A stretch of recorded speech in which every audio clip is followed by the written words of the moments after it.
अकबर और बीरबल के बीच कभी कभी ऐसी बातें भी हुआ करती थी कि जिनकी परख करने में जान जाने का खतरा भी रहता था।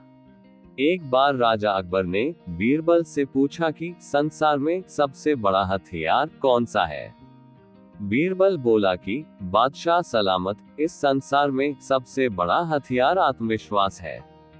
राजा अकबर ने बीरबल की इस बात को सुनकर अपने दिल में रख ली और किसी समय इसकी परख करने का निश्चय किया।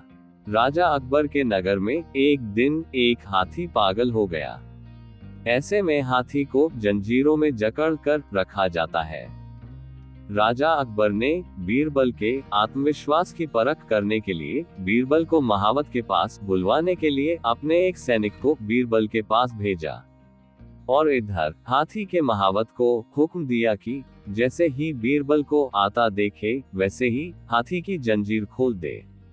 बीरबल को इस बात का पता नहीं था। बीरबल को आता देख हाथी के महावत ने पागल हाथी को जंजीर से मुक्त कर दिया। बीरबल अपनी ही मस्ती में चले जा रहे थे कि उनकी नजर पागल हाथी पर पड़ी, जो चिल्लाता हुआ उनकी तरफ ही आ रहा था। बीरबल हाजिर जवाब, बेहद बुद्धिमान, चतुर और आत्मविश्वासी थे। वे समझ गए कि बादशाह अकबर ने उनके आत्मविश्वास और बुद्धि की परीक्षा के लिए ही पागल हाथी को जानबूझकर छुड़वाया है। दौड़ता हुआ हाथी सूंड को उठाए तेजी से बीरबल की ओर चला आ रहा था। बीरबल ऐसे स्थान पर खड़े थे कि वह इधर उधर भागकर भी नहीं बच सकते थे। ठीक उसी वक्त बीरबल को एक कुत्ता दिखाई दिया।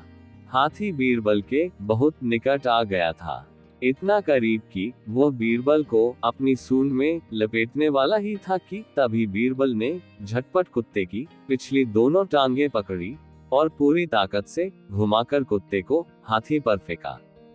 बुरी तरह घबराकर चीखता हुआ कुत्ता जब हाथी से जाकर टकराया तो उसकी भयानक चीखें सुनकर हाथी भी घबरा गया और पलटकर भागा।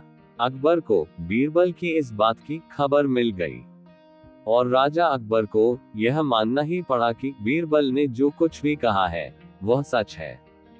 दोस्तों, इस कहानी से हमें ये सीख मिलती है कि आत्मविश्वास ही सबसे बड़ा हथियार है।